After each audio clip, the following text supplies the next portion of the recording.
Should I take really big, delicious slurps of wine? Yeah, you should totally do that. What's up, everybody? Welcome into another edition. I thought we weren't starting yet. Huh? I thought we weren't starting yet. We're just back and forthing. Yeah, we are, but I'm going to do the intro. I need to get warmed up. I need to get loose. I'm going to do the intro just so I have it. No, that means we're starting. Okay, I'll throw in the intro later. Look, let's just hang out for a second and then start. That's what we're doing. We're totally doing that right now. I noticed I feel like you're hanging out when you have the mic up to when you're holding a microphone, but let's just get it flowing, feeling good. Yeah, we're flowing. You got to talk more into that mic though. How was dinner? Are you gassy? No, I'm not. We about to sit for an hour, bullshit and tell jokes, and please don't mix it up, cause he done sobered up. Brandon T comedy on your social media feeds, and Brandon Taz said, "Is your ex drinking buddy?" Brandon Taz said, "Is your ex drinking buddy?" Brandon Taz said, "Is your ex drinking buddy?" Brandon Taz said, "Is your ex drinking buddy?"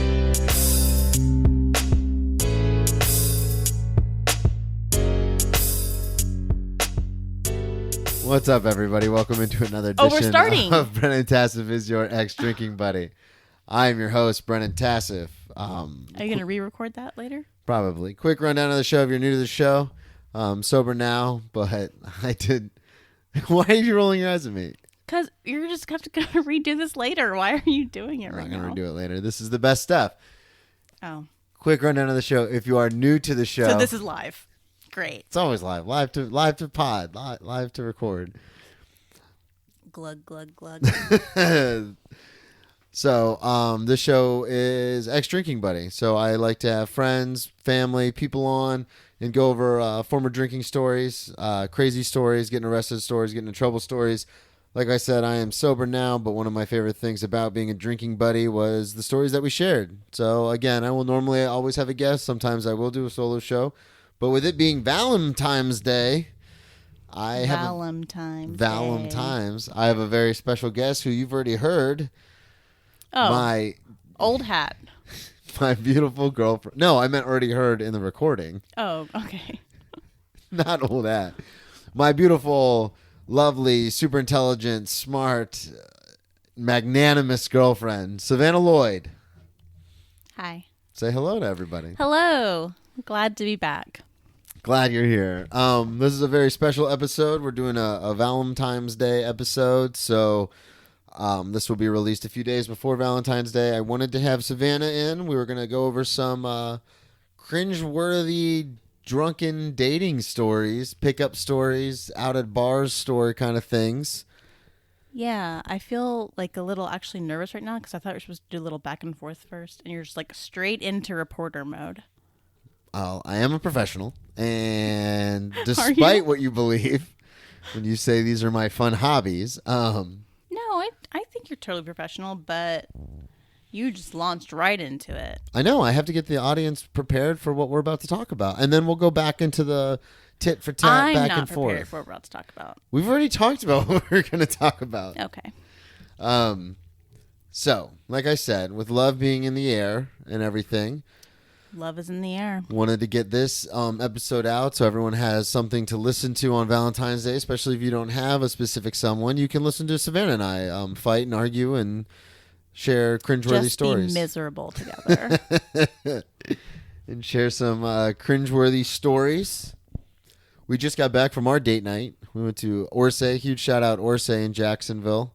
Yeah, one of the best restaurants in Jacksonville. So tasty. Yeah, it was really good. So we got back and we decided, hey, this would be a great idea for a show. It's actually Savannah's idea from a few, weeks ago? About a month ago you suggested it? Yeah, I feel like I had all these ideas a month ago when I suggested it, and now we didn't have enough back and forth. So we'll see how it goes. We're doing the back and forth right now. Okay, got it. But I did want to wanted to bring up. Uh-oh. What if I just shock jocked you? Just right. What is it called? Got you reporting? Yeah. Aha. No, but we've both been in several different kinds of relationships with different kinds of people. Yeah, definitely. I've been in ones with people who, fancy themselves social drinkers. I've been in ones with people who are angry drunks. I've been in relationships with people who take a lot of different kinds of recreational drugs and stuff, which can sometimes backfire. And the dogs are in here with us too, by the way. Yeah. And you've been in several different relationships with different kinds of people. Yeah, same. All of the above.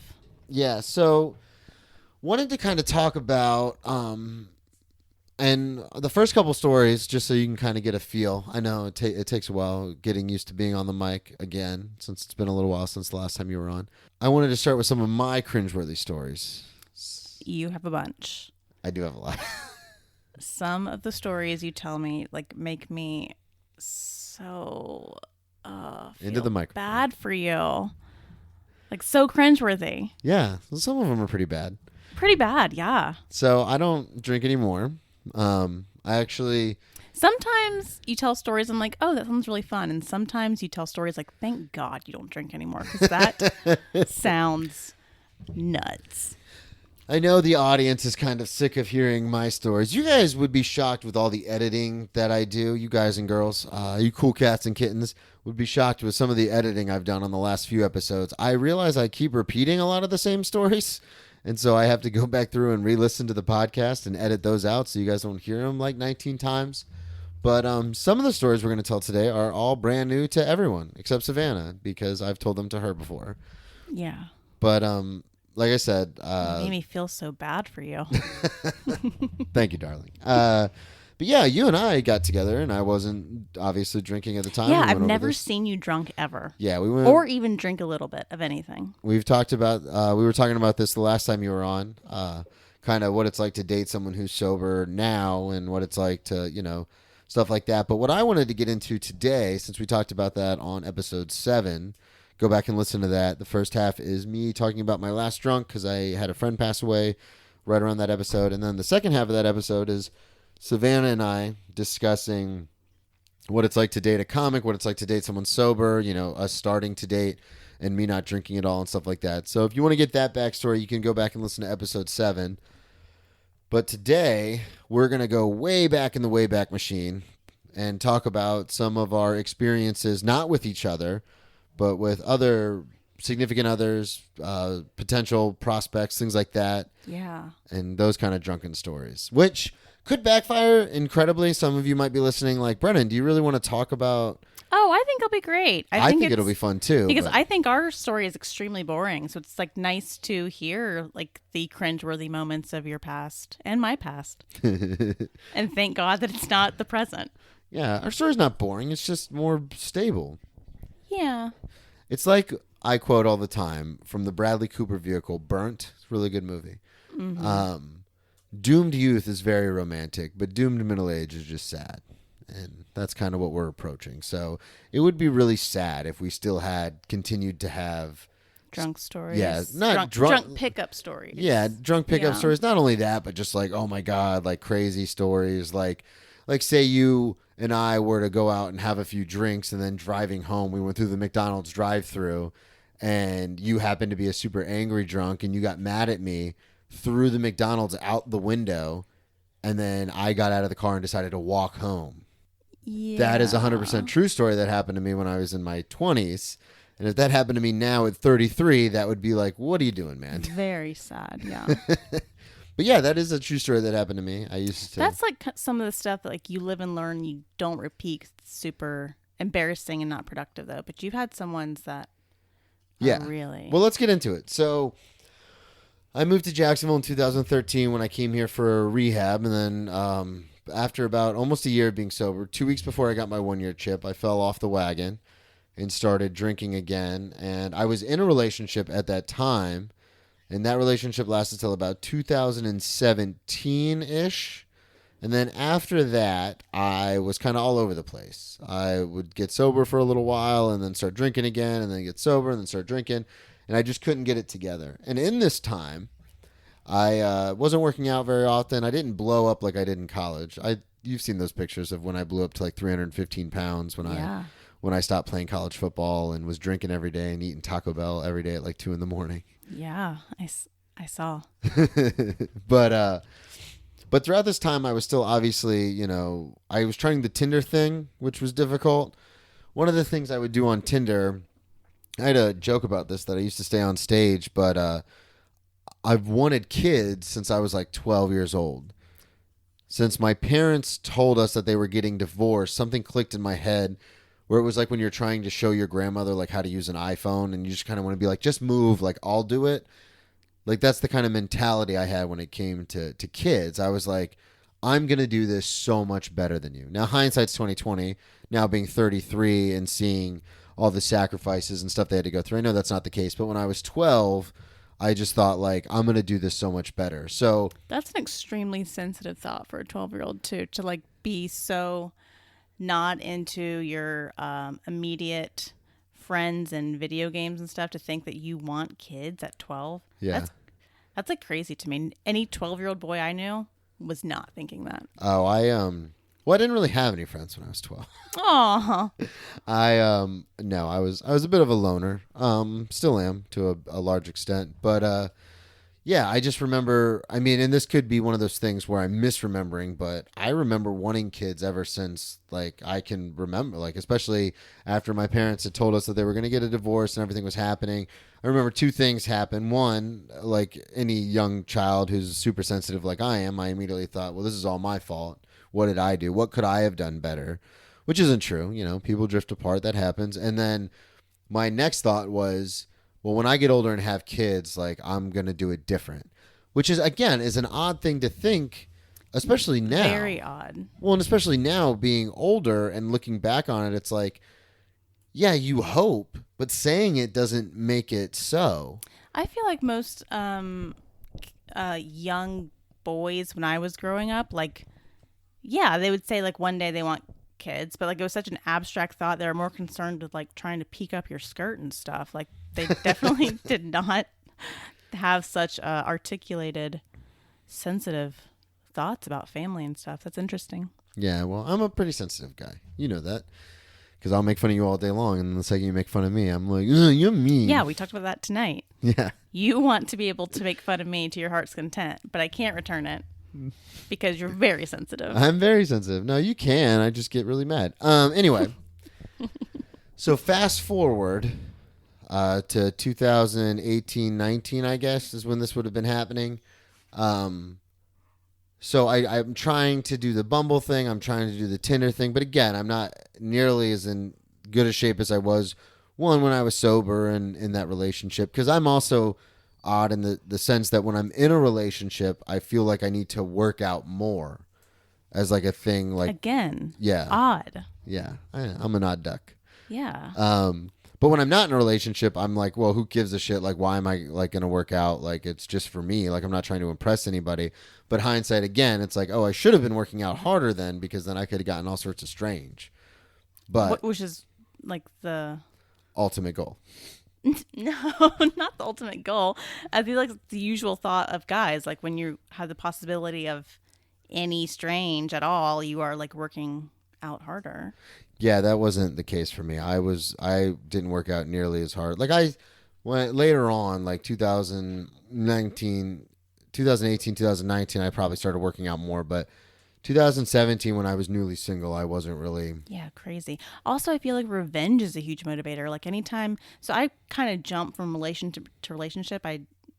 There's not. Like, you're a serial monogamous. Yes, there's not long stretches of time I've been single, but anytime that I have, it's like the instant revenge body. Like I instantly feel like I need to be super hot. Well, you're always super hot, babe. Okay, I'm just saying. No, I understand what you're saying. And I mean, I get that. There's a big part of me that, you know me. I'm a student of history and I don't delete pictures and I hang on to a lot of stuff. So there's still a part of me that like, you know, when I told you the other day, my ex from high school added me on Facebook and I was like, good. Like I'm in yeah, you did tell me I was like, I'm in much better shape now. I've got 2 podcasts. I'm doing comedy, like fucking good. Right. Which is a weird thought, but I hang on to things. I don't let things go. True. Mm-hmm. Yeah, so at the time I was doing the Tinder thing and this is all going to make sense when I explain the story. So going back again, always wanting kids. Now I'm on Tinder and stuff and I would get hammered, like super hammered. And I would just start swiping right. Just boom, boom, And so boom. are you like at a bar or are you at home? No, I'd be like sitting at home, just up in my room, like doing shots by myself, just swiping right. So depressed swiping. You say depressed. The happiest moments of my life when I was okay. drinking was when I was by myself in my room watching Netflix, doing shots to burn notice while I swiped on Tinder. But like you're not like out dancing, No. feeling hype, feeling good. No. Want to invite someone out to where you're at. It's very in my room, drunk. It's alone. very Ted Bundy. Okay. Like Yeah, alone, lights off, TV on, swiping. And my go-to, which I need to start telling the story again on stage because it is horrific what happens. My go-to line whenever I would match with someone, especially when I was like in a stupor of drunkenness, was, I just want you to be a vessel to carry my children for 9 months, and then we never have to see each other again. Yikes. I sent that probably 3 or 4 times. So first of all, super yikes. Did you get a response? And was that the first thing that you said, or was it like warm-up conversation? It was never the first thing I said. We would always be going back and forth. So this happened, I think, 3 times on Tinder. Because what would happen is the conversation would normally start off, because I can be quite charming, especially when I'm drinking. So the conversation would start off pretty normal.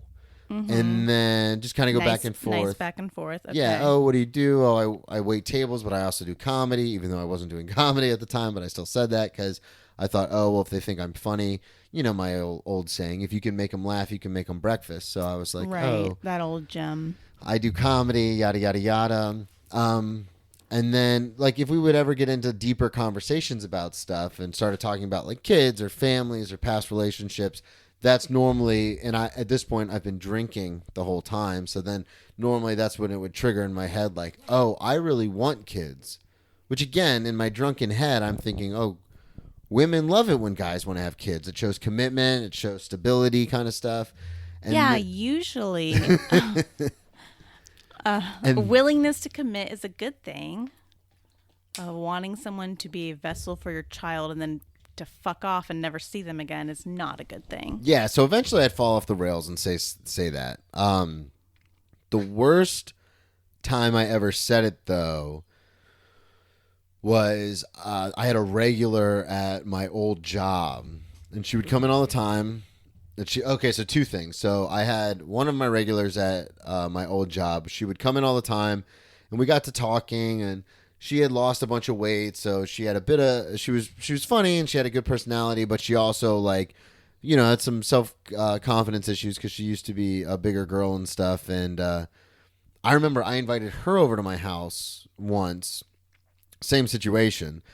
You know, I would get off from work because I worked at a breakfast place, and I'd start drinking as soon as I got off. So then I remember one time I invited her over, and we, you know, hung out and, like, you know, whatever. And then I remember, like, as she was leaving, I dropped that vessel bomb on her. And, like, this was after you had done the dirty? Yeah. So you had... Oh, I just made a weird throat noise. So you had been hanging out all night, drinking. Yeah. You did the horizontal mambo, and then as she's leaving, you say something super creepy. Yeah. So you just ruined the whole night. Yeah, so I was pretty drunk at that point, and I remember saying, I think it was like right before she left, and we were just kind of like sitting around, and I said it, and I think that's what prompted her to be like, okay, I'm going to go now. Wow. And then she never came back into the restaurant, never saw her or spoke to her ever again. Right, because you pulled a serial killer line on her. That's the opposite of a serial killer takes life. I wanted to create life. Let me hear the line again. I want you to be... So I would always say something to the effect, a vessel. I always use the word vessel. I don't know why that sticks out in my brain, but I always use the word vessel. But I would say something to the effect of, oh, I've always wanted kids. Mm-hmm. Do you want kids? And no matter what the answer was, whether it was yes or no, I'd say, okay, well, if you don't want to even have kids with me, I need you to have kids. So I'll take care of everything.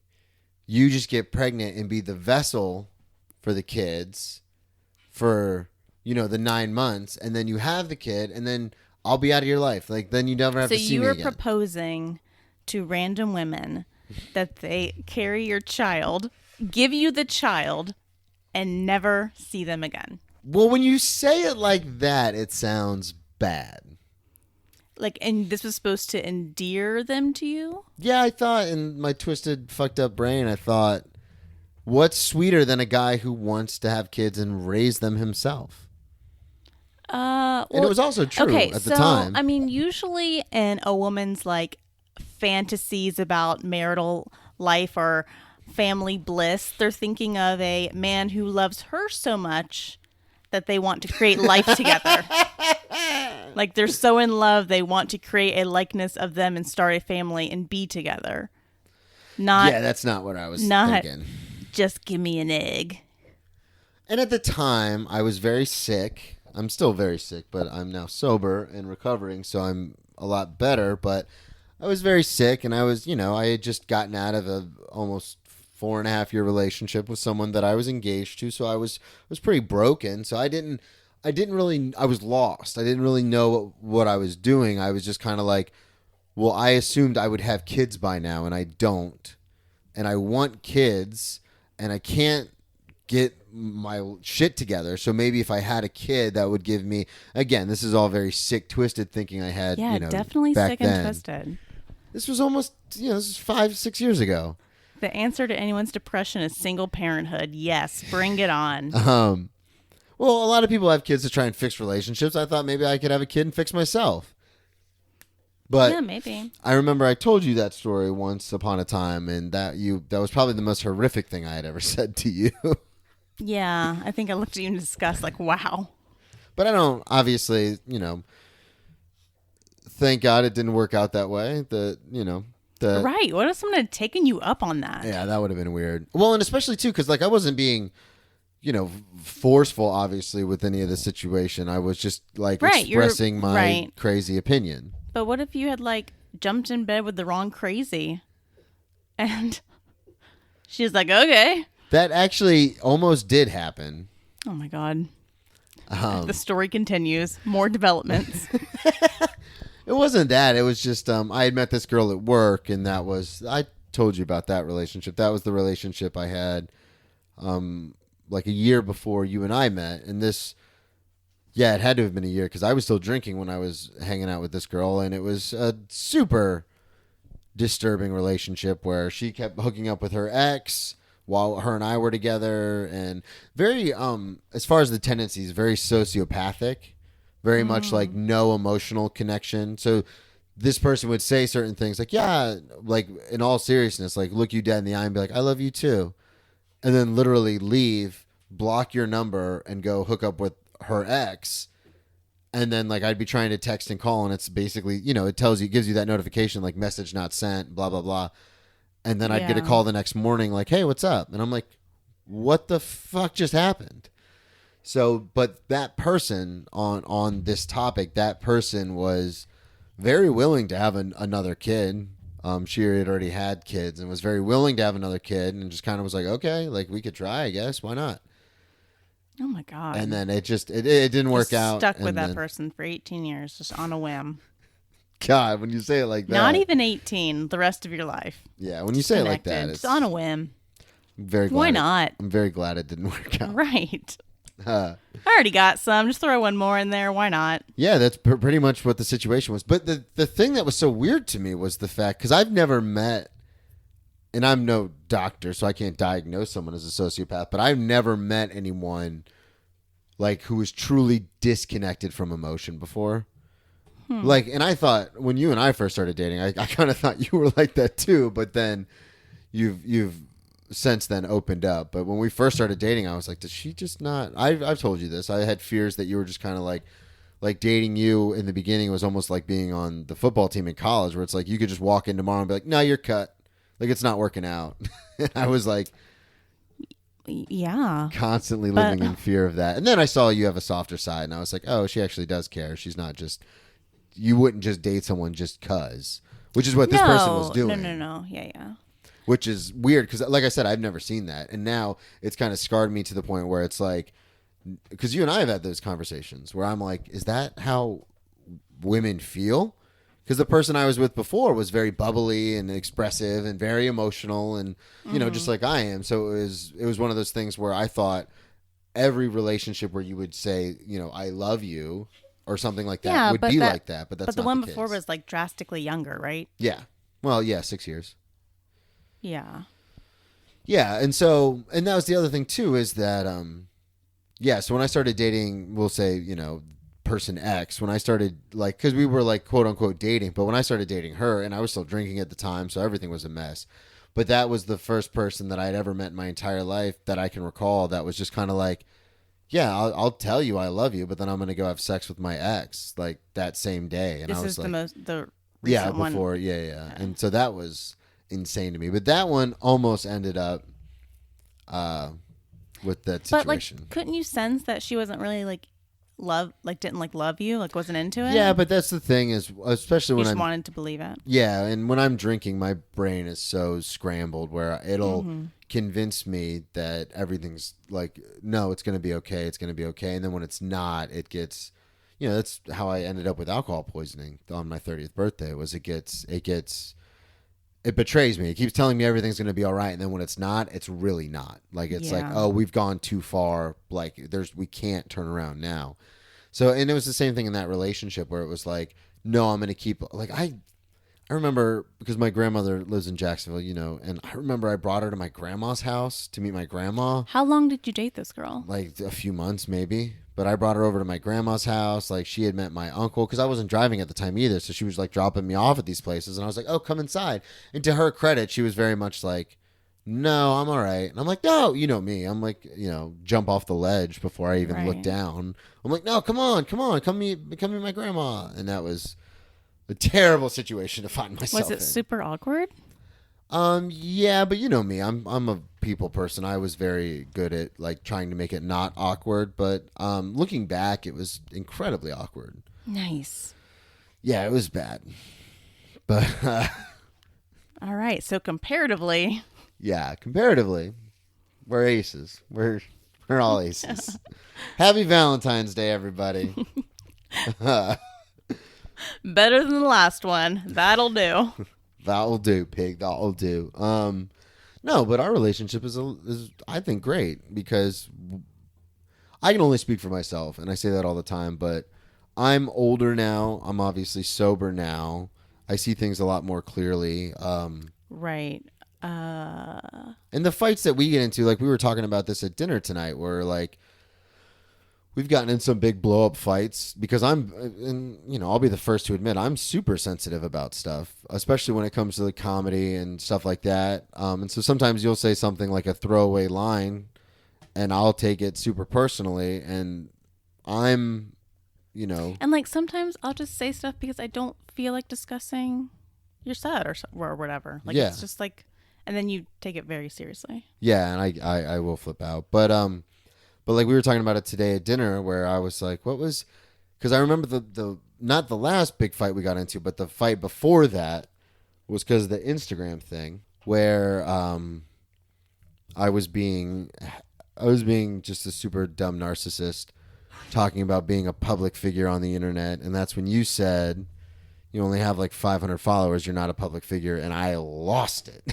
Yeah, that was fun. And I admit I overreacted a bit.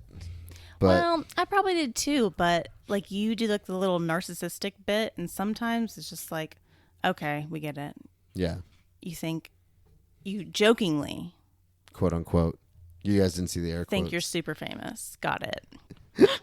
Check. But then we were talking about it at dinner, and I was like, well, what was the last big fight we got into? I remember we were on the couch, and something had happened back and forth, and then you were like, oh, I was just kidding. And then I lost it because I was like, no, your tone was not kidding. You were being serious. And I can't even remember what that fight was about. I just have a shitty tone sometimes. I don't really mean it. Yeah.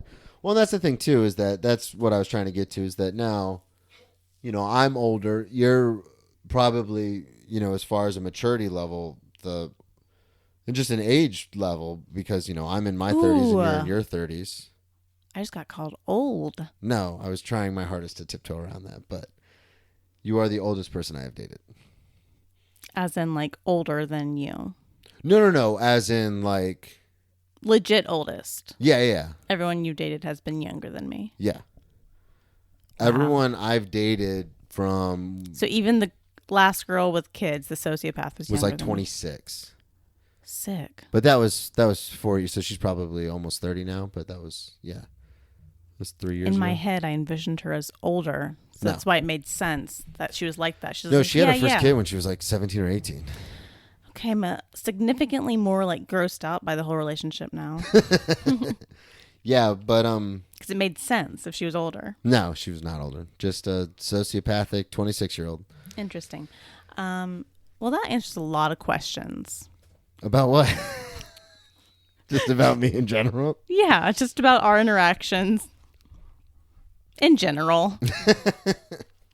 Well, I also so I think this is one of the healthiest relationships I've ever been in, if not the healthiest, because I'm not drinking and, you're And I'm not stable. crazy. Yeah.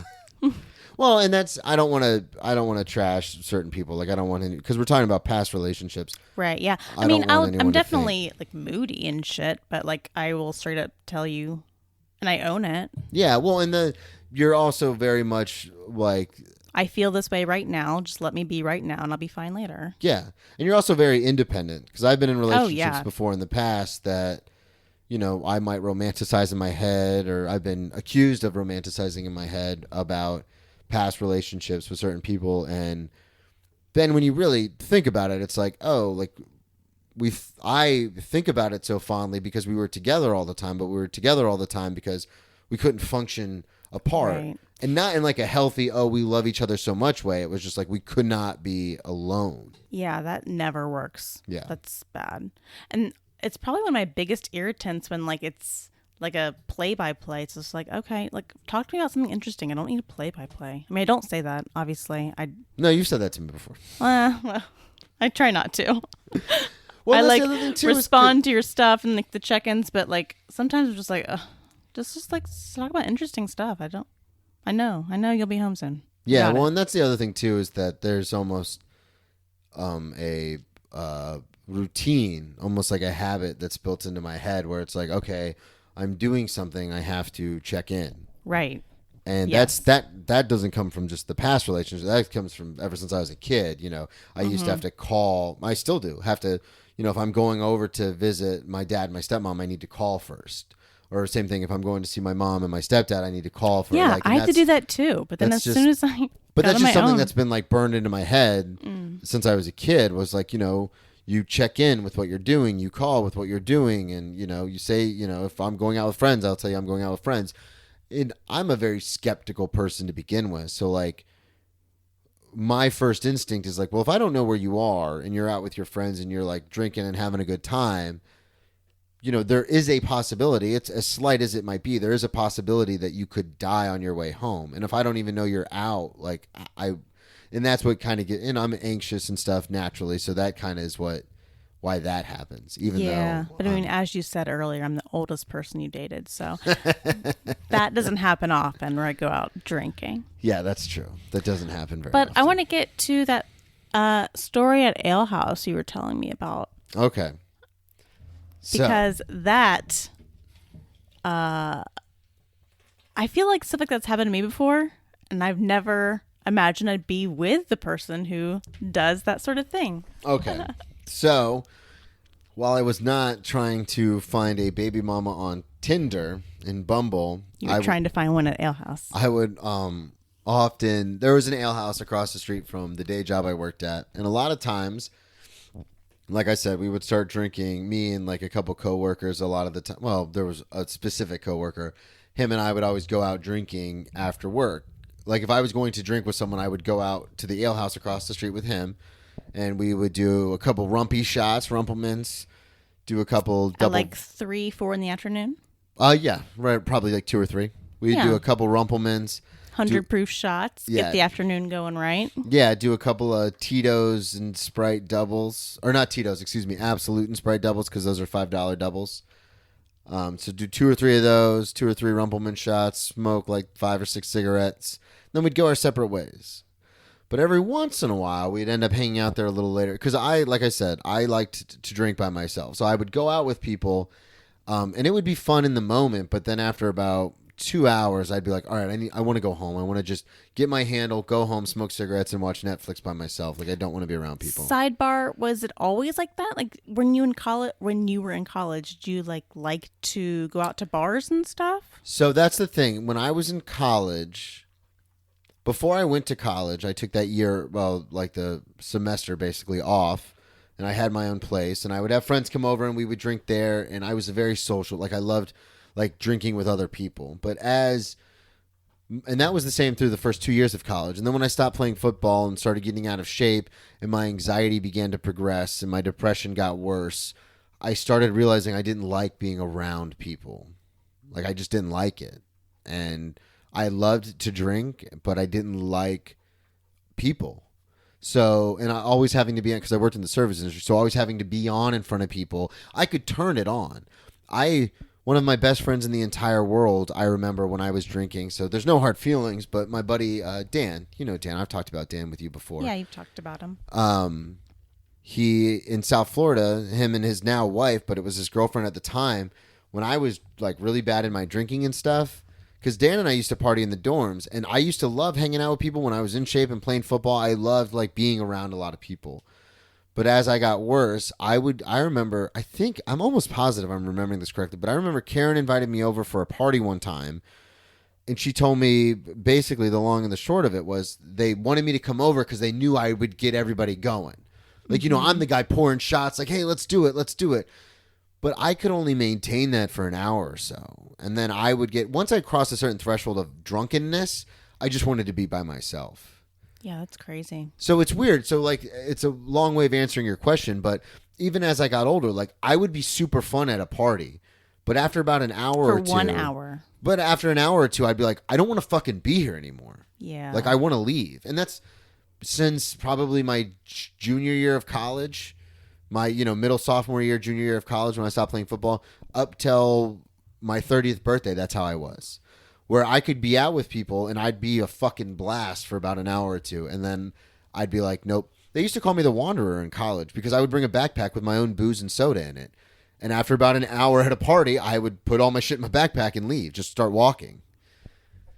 That's so sadly depressing. It was a lot of fun at the time. Was it? It seemed like it was. But the story that you want to talk about. So we would make this trip to Ale House probably 3 or 4 times a week. After work for an hour or so. And this one time, we actually stayed there a little later. So now it's around 4 or 5. Normal people are starting to come into the bar now. Normal people. Yeah, people who drink at a reasonable hour. And at this point... Sober people. Well, they were sober coming to the bar. Not like non-alcoholic people. Okay. So at this point, I'm kind of drunk. And I remember there were 2 girls sitting at the end of the bar. Now, I'm pretty sure this was after work one night. It might have been just a random night that I went up to Ale House with my roommate, because I know my roommate was there. So it might have been a situation where him and I went up to Ale House later in the afternoon, because I remember it was evening when this happened. We're there drinking. I noticed these 2 girls at the end of the bar. And at the time, I'm in my own head. Like, I'm not in great shape. I'm drinking all the time. So, like, I'm in my own head where I don't... And I'm naturally uncomfortable around the majority of people unless if I'm introduced to you by someone we mutually know, I'm on it. Like, I'm on fire. Like, I'm like, hey, how you doing? Like, what's going on? Where you from? Like, boom. But if I don't know you at all, I cannot cold walk up to people.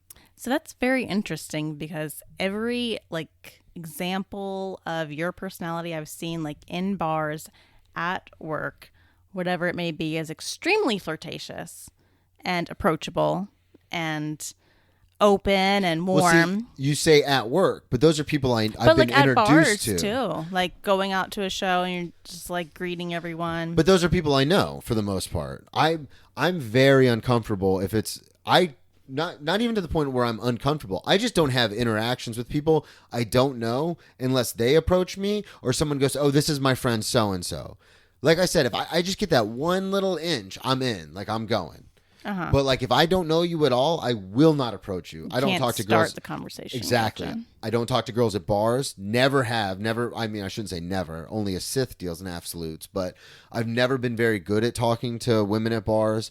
I remember when I was like 14, 15, 16, I had a buddy, Danny, who was from Great Britain, who I met happenstance at like when we worked at McDonald's or something like that. And he used to always want to go out to the boardwalk in Daytona, and he would just randomly walk up to girls, and I could never do it. And he used to always make fun of me for not having the bollocks to do it, but I couldn't. And it's always I don't know if it's obviously it's the anxiety thing, but if I'm introduced to you or I know you, I'm on fire. So anyway, sitting at the bar with my old roommate Joe. Shouts out Joe, what's up, man? I know you're listening. And we're sitting there just drinking. I'm doing my shots, drinking my double Absolute and Sprite. And I remember the bartender, Sam, she looks at me and she goes, "Hey, Brennan, those girls at the end of the bar think you're cute." And I was like, Really? yeah. So now I have an in. I've been introduced secondhand, but Like, did she like point and make eye Yeah, contact? she said- they looked at you. yeah, I looked at them. They looked at me. I kind of waved, did that innocent little like, Hey, like hey. that oopsies, like the smile, like and put my head down. And they liked it.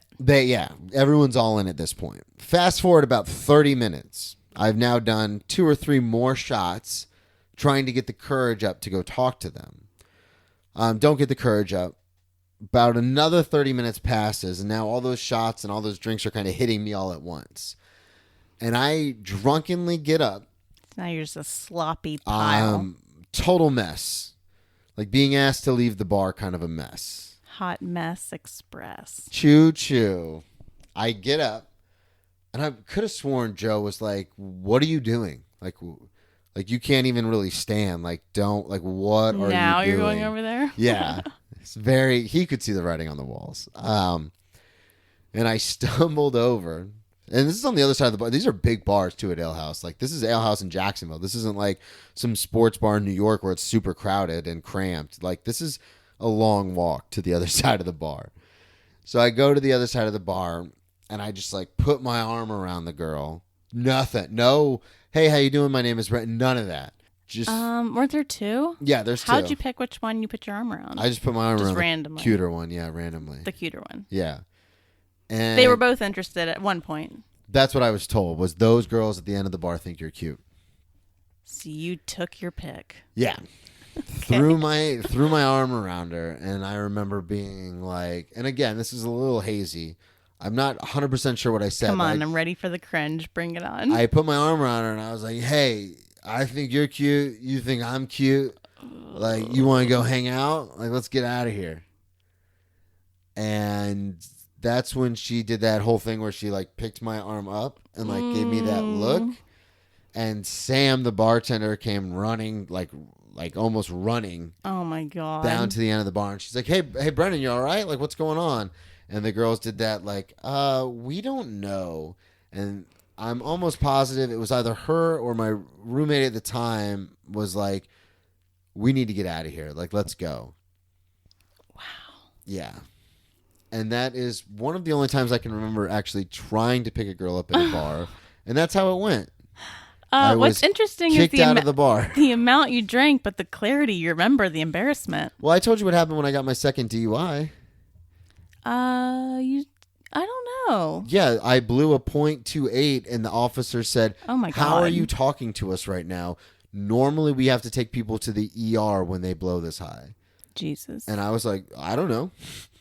Like, I remember that clear as day. And he goes, "If you blew a .02 higher, a .3, we legally are obligated to take you to the hospital." He was like, "How are you functioning? Like, how did you even find your car to drive up here?" That's insane. Yeah. So a lot of training is how I remember these things. So you've never been like the guy who buys drinks in bars for girls? I have bought drinks before when I spent that $26,000 in 28 days. Episode 2, if you guys want to hear that full story. But I bought an entire round when Alfred Morris scored his first NFL touchdown. I bought an entire round for the bar. Okay. So No, you bought an entire round for the bar, and you bought strippers stuff. Yeah, lots of But- stuff. Lots of stuff. But just like random girls in bars, like, hey, you're cute. Can I get you a drink? No. I've never been that guy because I could never do the cold approach. And I had a very unique, I think it's unique because I don't know a lot of guys who have had this upbringing, but I had a very unique upbringing where I was surrounded by women for the most part because my older brother's so much older than me. And, I talked about how, when I was a lot younger, my dad and I didn't have the greatest relationship. It's a lot better now, but when I was younger, we weren't super close. So I was a mama's boy. And then I had my twin sister and my older sister. So and they always had they were super popular, still are. So they always had their friends over. So I was always surrounded by women. So my whole view of life was through the prism of, women because, I was always gossiping with them and talking with them and hanging out with them. But that didn't give you like comfort to... That showed me how dumb it is to like buy girls drinks because I would hear stories about like these idiots buy us drinks all the time. So I don't know. I think there's a way you can do it and like it be okay. But yes, there's always like a balance of power. Yeah. Like when a girl first starts going out, she's the super naive one and like, of course, accepts any drinks. And then she slowly starts to get her wits about her. And then like when a guy first turns 21 and starts going out, he's the naive one and then starts to like get his wits about him about how to go about things. Yeah. And it's really interesting when both of them kind of know what's up. Yeah, so I've never been in that position of knowing that situation because even when I was 18 and I was working at a tanning salon, like helping manage, kind of like basically just working the front desk, but I like to say manager because it sounds better than receptionist. At a tanning salon, they did tanning hair and nails. Same situation, surrounded by women all the time. My older sister used to work there. Now I'm working there. The owner of it's this super cool guy, still friends to this day. He saved my life a couple of times. Big shout out to Paul. But he was very similar in the aspect that he kind of took me under his wing. And we'd go to bars and clubs and we'd go out and stuff. And he'd be like, he was older than me. And so he'd say, like, this is what you do. You never buy a girl a drink that you don't know. Like, you don't do that. You just don't. Like, if you get to know them and then you want to buy them a drink, perfectly fine. But you never just randomly buy someone you don't know a drink. Interesting. Yeah, and he would give me all sorts of pointers like you should never spend, X amount of money if you go to a strip club. See, like things like that. And so I just want to finish this thought. I carried that for a very long time. Until, in fact, I got my settlement. Before that, I would go to strip clubs with friends and stuff. We've been to strip clubs together. I'm super uncomfortable, but I would go with friends and stuff, and I would just remember what, growing up, like what I learned from being around women all the time, and then what I was taught by, this mentor of mine, where it was like, you don't go to the VIP, you don't spend money on dances, you don't do this, you don't do that, and I would get out unscathed. Like I'd spend like $20. Yeah. I mean, you could have got some more influences besides just one, because I think there's more ways to do things. But when it comes to like buying women drinks in bars, I wouldn't say myself, but I have plenty of friends who it has worked on. You have to have the charm though to follow up on it. But I think you should like look at it like when you go to a casino and you bring a certain amount of money and you just consider that money lost. And if you get something out of it, great. But if not, like you're not super hung up on it. Because I think the most success in at least my friend group in buying drinks for girls is like when like guys casually just buy them and send them over and like seem like they don't even care, just like whatever. Yeah. Girls, you want a drink? Yeah. And then later on in the night they end up being cool. It's like it's just, oh yeah, you bought us a drink. Yeah, you're cool. Yeah, see, I didn't None of have that. those influences. Yeah. Well, it's weird too, and that's one of the fun things about doing this show is that, as I've said many times, is I love hearing from other people's perspectives. Yeah. And I mean, don't get me wrong. There's plenty of like drinks that were bought for us. Then we had to like dodge to the bathroom and run out the door because they were like down our necks trying to cash in on those $12 drinks that they thought bought them something. Well, but I mean, usually there was some sort of cool factor in just like buying a drink and not caring. Which is weird because I'm a very generous person, I think, when it comes, we go out to dinner. When it comes to tipping and things like that, like I try and, because we work in the service industry, so I try to have empathy for anybody in the service industry. So I always try to go above and beyond when it comes to that aspect.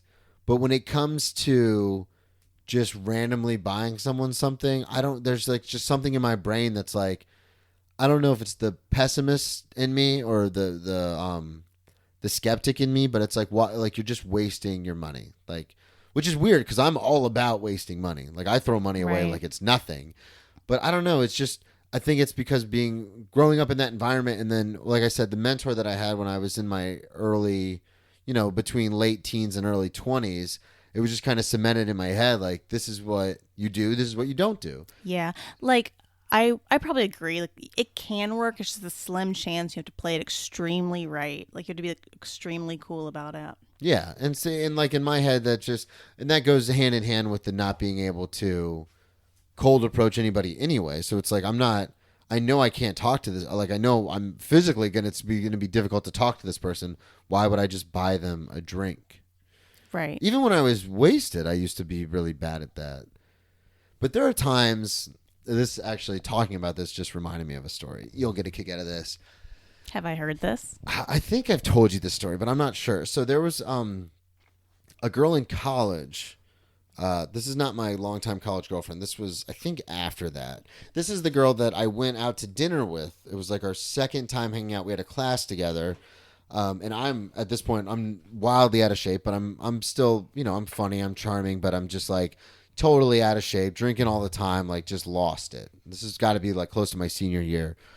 And we went out on a date once and like went to a bar. O'Brien's on Thursday night had like half off everything. Didn't matter what you got, it was half off. Buy one, get one. Was this the date, going to the bar? Yeah. This was like the date. Like, like we met in class and then it was like, we should go out sometime. What about O'Brien's? Everyone goes to O'Brien's on Thursday. So we go, we have a good time. Next time we go out, we went to the Outback that I worked at on Southwest 18th Street in Boca Raton. What up? Shout out. And I remember I got a discount because I worked there. No one from the Outback is listening to this. Don't shout them out. You don't know that. What a waste of a shout out. I have a lot of friends on Facebook and Instagram that I used to work with at that Outback. Matt Watts, huge shout out. My man Matt, what's up? He worked at that Outback? Yeah. Okay. He used to give me rides when I got my DUI. He used to put my bike in his trunk and give me rides. He has a giant sleeve tattoo now. It's the Death Star Invader. It's the TIE Fighters. It's the most badass thing. I see you, Matt. I see you on social media. What's up, man? Anyway, so we go to the Outback that I work at, and this is the one. Remember I told you I forgot my wallet? Only time this has ever happened to me. I think you did mention this, but I can't remember how it is. I just forget my wallet. So I rack up like, I keep telling her, order whatever you want because I get 50% off. So I'm like, order whatever you want. Just at the Outback, not the bar. Yeah, at the Outback. So we went to the bar. That was fun. So then she agrees to go on another date. We go to Outback. I end up racking up like together. Like I'm getting fillets, we're getting appetizers, everything because I think I'm going to get 50% off and then I'm just going to, pay. Bill comes. I reach for my wallet. I forgot my wallet. And at this time in college, especially because I'm not playing anymore, like I have very limited funds. So I had like, I think just $100 to my name. And the bill was like $75 after discount. Oh my God. Yeah. So she ends up paying for it. Y'all really went to town. $150 before discount at Outback. Yeah. You ordered the whole menu. Yeah, it was, well, and I think we got a couple drinks and stuff too. But so she ends up paying for it. No big deal. Whatever. Kind of a big deal. Yeah, I was super embarrassed. But then there was another time that her and I went out and she said, hey, there's this new restaurant opening in the town center called Brio, the Italian place. Right. And this was the grand... And now it's your turn to pay? Well, this was the grand opening. I think this was actually before the Outback thing. I think that's what gave me leeway with the Outback thing. So she's like, it's the grand opening, so all the food is free. But all we have to do is pay for the drink. So I go there. It's me and her. I wear a suit to Brio. Like, full suit. And this is back when I did not have a large selection of suits like I do now. Like, I had one suit that barely fit because I was fat. And so we go there, and all we have to do is pay for the drinks. And I remember at the time I had like $200 to my name maybe. And I remember I was going to pay for her and ours drinks, but I want to look like the big shot, my father's son. Picked up the tab for all of us. There's 8 people at this table. Picked up the bar tab for everybody. They were, it wasn't very expensive. Everyone just got like 2 glasses of wine or something. So the tab was like $150. Spent the last $200 I had to my name on it. That happened first. So that was a drunken mistake. And then after that, You want to show off again and say, order whatever you want. Go to Outback, order whatever you want, and then I forgot my wallet. Who did you think you were? I don't know. I was a mess back then. How are you even getting money? Was it from your student loans, or did you have a job? Both. I was working at that Outback. Remember I said that? Oh, yeah, working at the Outback. I was working at Outback a couple of days a week, but it's expensive to live in South Florida, so I very rarely, and I was spending money constantly to fund my drinking habit and my drug habit eventually. So I was like, I always had, and I had other ways to kind of get my hands on some stuff if I absolutely needed it.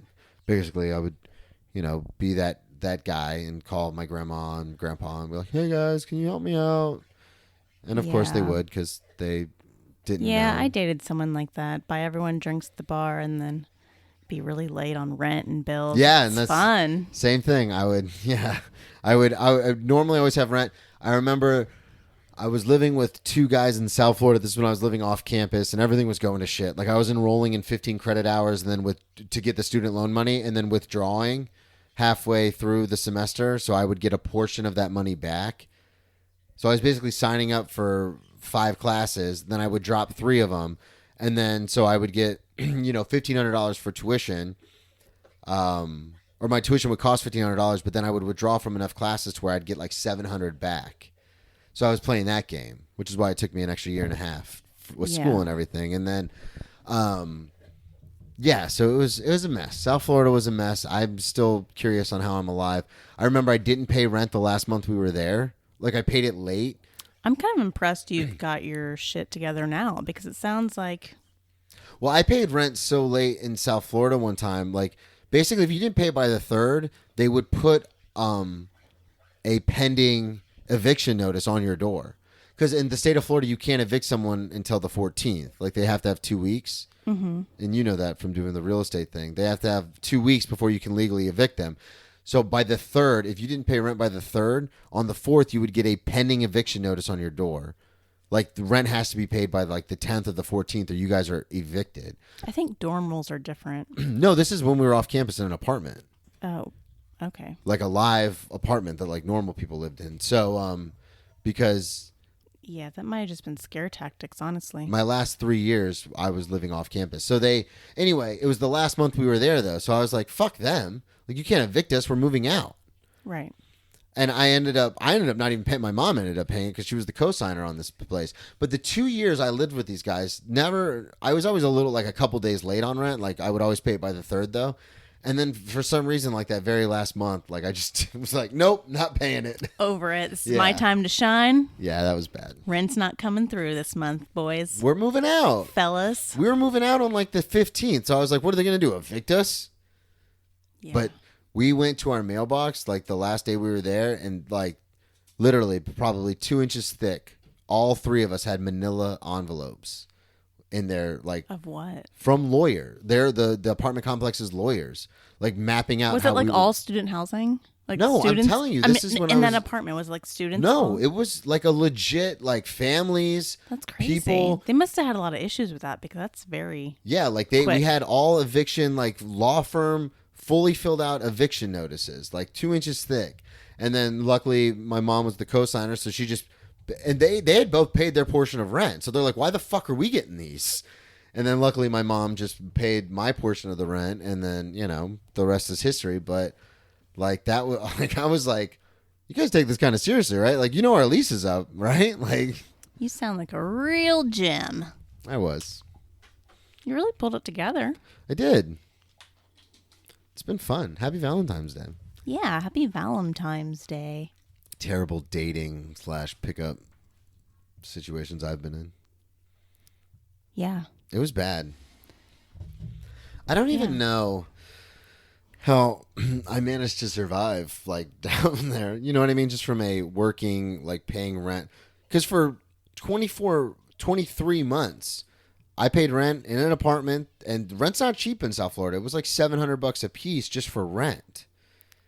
Right. And so, that's a small 3-bedroom apartment. It was like $700 or $800 a piece. So, we're paying, what was that, like $2,400, $2,500 a month for these little 3-bedroom apartments in South Florida. For 3 of you, 2,100. Yeah. No. I said between 7 and 8. So it was Okay. between 21 and 24. But yeah, and every month I managed to have it. I don't know how I had it, but I had it. By the grace of God. There go I.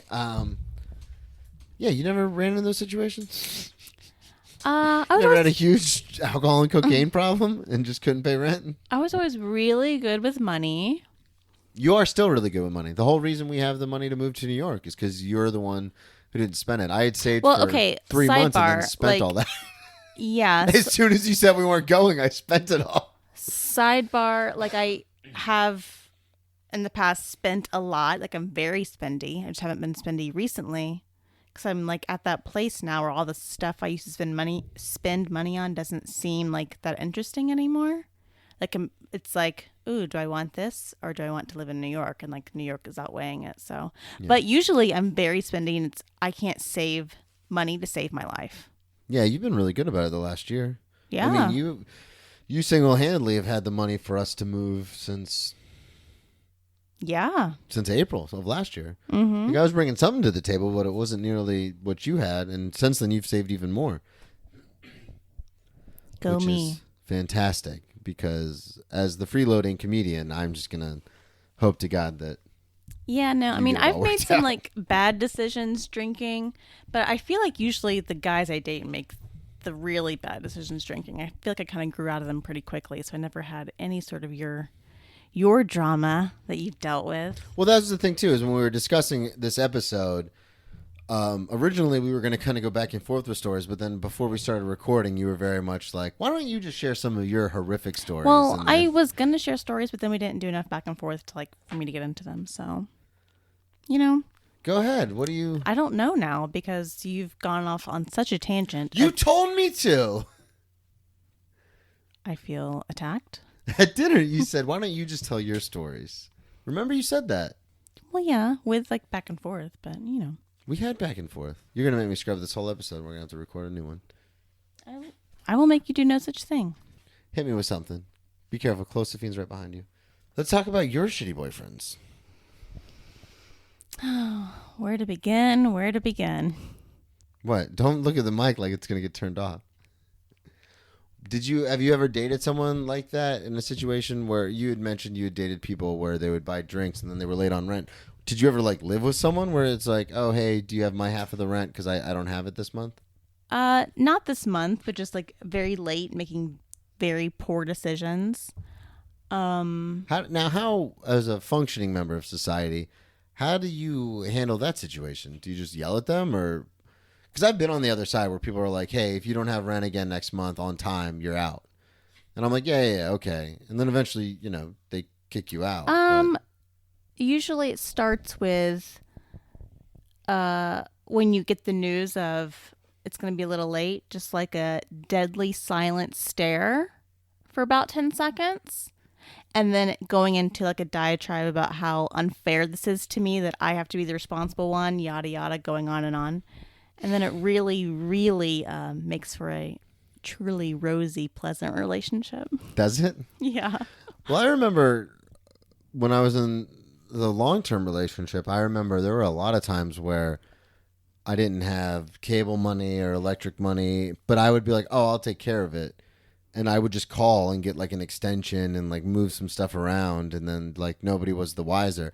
Oh, that's actually pretty smart. No, everything was always in my name. Oh, see, I put everything in my name except rent because my credit wasn't good enough to get the apartment. So she would get the apartment, and then I would put the cable, electric, all that stuff in my name because I could then call and move stuff around. So like I would get money for cable, and almost the entire time we were living together, our cable was like 3 months behind. Jesus. But every month she would give me money for the cable, and I would use that to pay the electric, and then money for, you know what I mean, move stuff around. Yeah. So everything would be in your name, though, when you guys were living together? I think I know who you're talking about. Well, I mean, I've lived with several boyfriends, but I was always usually the responsible one. Just in general, like I knew the responsible talk and how to present myself in like a leasing office and all that kind of stuff. Like I can imagine some of your exes like trying to go into like, what's up? So we signing this paperwork or what? What's going on? Shots? Who's doing shots? I'm pretty sure I was the only one. Like, I was the only one to lease on multiple leases. Like, I got places myself. Kind of like the situation now.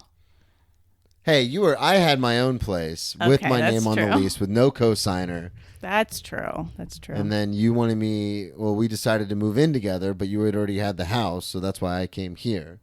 Yeah. But it wasn't a situation where we couldn't have gotten a place together. Remember, when we got approved for our New York apartment, we were both on that lease. That's true. Yeah, usually in Boom. the past, I just decided that it was best just for me to just deal with everything just because I couldn't, like, rely.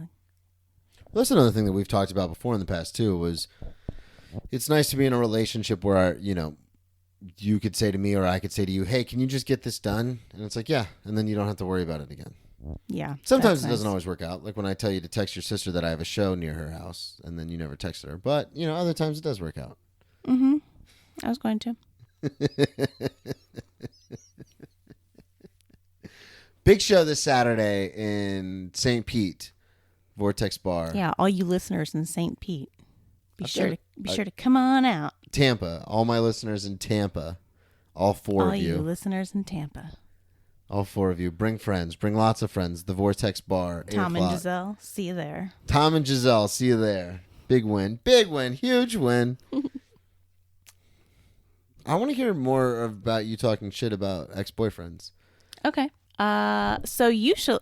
Sorry, just edit it out. All right. Go ahead. I'll start again.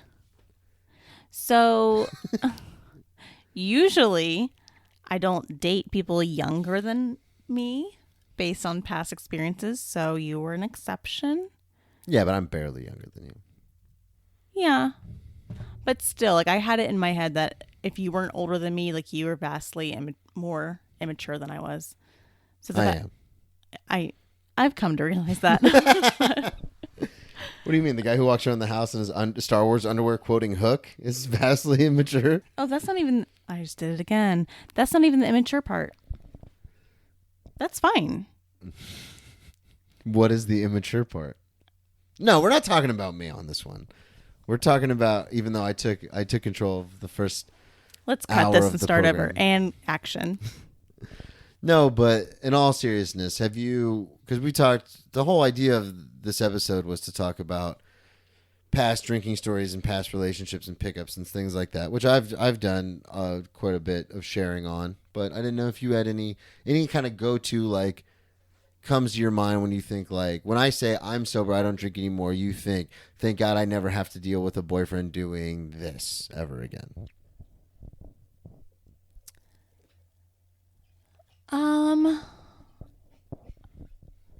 I guess probably just the going out and the spending all the money on the parties and booze and stuff like What that. would you do in that situation? Like, would you guys go out together and, like, you're seeing that person spend all that money and you're like, I know he's not going to have X, Y, and Z this month because he didn't have it fucking last month. No, so it wasn't like a consistent thing. It was, dating someone in the service industry, and sometimes, like, the week just didn't pan out. Okay. But then, like, looking back in hindsight, so that person at the time would go out after work almost every single night. I did not join every single night, but some nights I would go up and meet and hang out. But, like, out on those nights that I would join, seeing that particular ex buy everyone around, like, to get the night going, like, you just got off and, like, let's all do a shot of Fireball or whatever it is. And then, like, just something, like, to get everyone, like, in the mood to, like, drink. why they, like, I was telling the story earlier about why Dan and them would invite me to parties, get everybody going. And then continue to have a few more drinks and then buy my drinks. And then, like, let's get a bar snack because we're at some bar that serves food. And just, like, things like that, and racking up a huge bar tab. And then next week when rent's due, and saying, like, okay, I'll have it after the next shift or the next 2 shifts, and still not having it. And then be like, why the fuck would you spend $200 at a shitty Jack's Beach bar and, like, not have money for rent? Okay. Like, that's your priority. Yeah, I've definitely been that person before.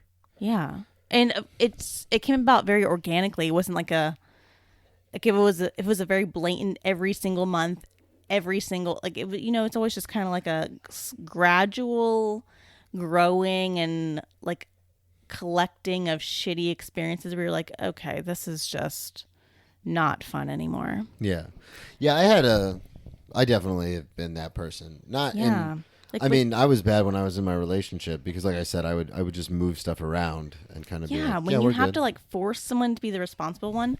Like, I like to have a good time when I don't want to be forced to be the responsible one in the relationship because you have to party all the time and it's your DNA to party, and you can't get through the week without having drinks with your buds. So you get to be cool all the time, and I have to be responsible. Like, that sucks. Yeah. But then sometimes you like overcorrect, and the next person you date is like so far beyond that it like goes the other way, where it's like, okay, can you loosen up a little bit? Like, god damn, have a shot. Yeah. So it's like a constant overcorrecting. So where am I in that scheme of things? Where would I fall? In the scheme of what? Because you don't. Of the correction. Am I one way or another? Am I super tight, can't loosen up guy, or am I spends way too much, what the fuck are you doing guy? So you. Because even though I don't drink, I still spend money like I'm drinking. Right. I think you have a healthy bit of each thing. Like, you do like to spend some money, which is fine. But I've never been late on rent. Right. You pay all your bills. Sometimes questionably pay them. Like, I don't have to. I like to guide you in some bill stuff. You fucked me on that. I did not fuck you on that. But you always pay your bills on time. Yes. You like to spend a lot of money. Yes. You're never late on any sort of rent or anything. So yeah, I'm a You healthy are mix. maybe a smidge uptight sometimes. Yeah, I can be. Well, it's weird too because like I don't mind spending. It's weird because I don't like we talk about the secret and the abundance of wealth and stuff. Like I don't mind spending money when I have it, but then I spend it because I have it, and then all Let's of a sudden talk more about you being uptight, though. I don't have it, and then I'm kind of like, well, what the fuck? Let's talk about you being a former cool guy and now you're uptight. I'm not uptight. You are uptight. With what? In regards to what? Like one time when you came home and I had smoked some of a joint and you like flipped out and wanted to break up. Yeah, I don't like smokers. I told you that goes back to dating a girl in college who she didn't drink. Right. She So you just have did preconceived drugs, notions of and this she one cheated on of me this all the one time. chick. Right. Plus, I don't know. It's weird. I know some of the listeners are going to get mad at me for this, but I don't get it. If it's someone I'm not dating, I smoke all you want, eat all the edibles you want. If it's a dude bro friend of mine, like I don't give a shit. But it's this weird thing in my brain. I told you this at the time. When it comes to the person I'm dating, I don't appreciate them doing drugs. And I know that's stupid. I know it's fucking dumb. I know weed is better for you than drinking is, and I know all that, and I'm very aware of that. You don't need to email me about it or DM me about it. I know. But it's something in my head that just it's something clicks. in your head. Yeah. I don't know what it is. It's the same thing. Like I don't know. It's that weird thing. I think it's from that one traumatic experience in college, dating a person who just did drugs and didn't drink, and she would cheat on me all the time, and then it's just burned in my brain now that someone who smokes or takes pills or something is going to fuck me over. And I don't know why sad. it's like that. I mean, I don't like smoke a lot anyways. It's not like a huge point for me, but I mean, there's been times in the past when everyone's like eating an edible and like I definitely like to partake, so it's a little bit of a bummer that you're so uptight about it. I know, but it's not and it's the worst it's not for like me. a huge thing for me. I don't do it often. Every now and then I like to, so if I do in the future, maybe just don't be uptight about it. I know. And you say that, and I'm going to say I'm going to try not to be uptight, but I will be. I can guarantee it. But then, And then when we break up, I'll listen back to this. Another and little it'll be sad. uptight thing is like you're very like, I think in the beginning I kind of laid out like, hey, I like to drink wine. I'm not sober. Like I don't get out of control. But No, we talked about that on the last episode. Right. So like I do drink and it's been like fine.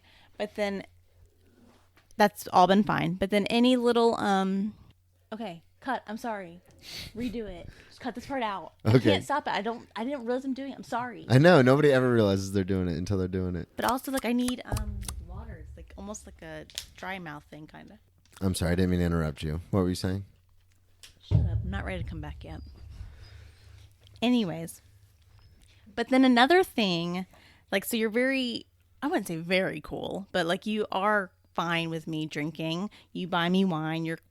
I think I'm super cool about it, considering. You can be very cool about it. But then there's sometimes that you like the little comments and like the Glug, little, glug, glug. It's like very backhanded, which makes me feel like maybe sometimes you're not so cool with it, but you're just acting cool with it.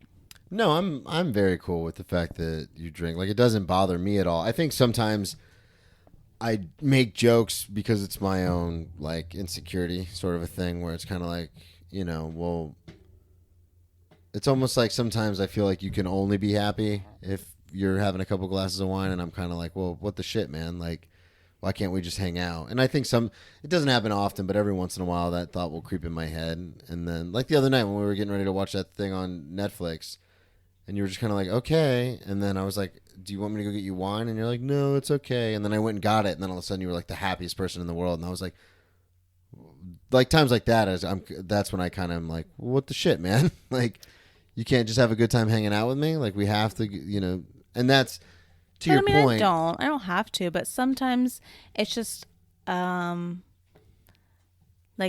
unwinding and watching something or doing something on the computer with like a glass of wine. It's more like a ritual where it's like all like, so if you're like to draw yourself a bath, like you need your bath salts, you need your bubbles, you need your candles, and like all that makes for a relaxing bath. Like sometimes wine with you and TV, all that makes for a giddy fun TV watching session. You know, it's like no, I agree with you, and I'm not disagreeing, but I'm just saying that sometimes those comments come from that place of like, yeah, well, what the hell, man? Like, I thought we were having a good time, and obviously we're not having as good enough of a time because you want to drink your wine, which is fine. Like I said, I don't have a problem with it. It's just sometimes it almost seems like it's like, oh, we can't have a good time unless you have wine. And in my head, that's reminiscent of, you know, how I used to be with certain things. And obviously you're not like that at all, but just sometimes it can. But I'm not overboard with it. Like, but just like how you like smoke a cigarette after eating. Yeah. It's not like you, like if you didn't do it, you'd be like, okay, whatever. Well, you probably might be more than that, but it's like, I just like it and I want to. No, I totally get it. I'm not trying to. It's not a problem. If you yeah. told me if I couldn't have it or if I didn't have it, it wouldn't. It's just like a mindset. Like, oh, I'm gonna have wine, so I just want wine now. Yeah, and I think in the coming up on 3 years we've been right. Is it 3 years? Almost. No, it'll be 3 years in September, right? Yeah. So coming up on the 3 years this year that we've been together, I think as someone who's a sober member of AA, I've done a very stellar job of not getting on you too much about your drinking habits or anything, because they're not bad. They're not out of control. Yeah, they're I don't nothing think like you've seen me like super drunk that many times. Like, it's been like on one hand, right? Yeah. Well, when we were in New York that first time for the trip, you were pretty wasted every night, but that was fun. Yeah. Those are the damn 2-drink minimums at the cellar. Yeah. But I was like in a sleepy, like I didn't even like do. Well, that was the thing is like so you would, sleepy. yeah, we would have like 3 or 4. Well, you would have like 3 or 4 drinks there, and I would always get a water and like the cheesecake or something. And then by the time we would get back to the hotel, you're like, all right, I'm going to bed. Like, I'm tired.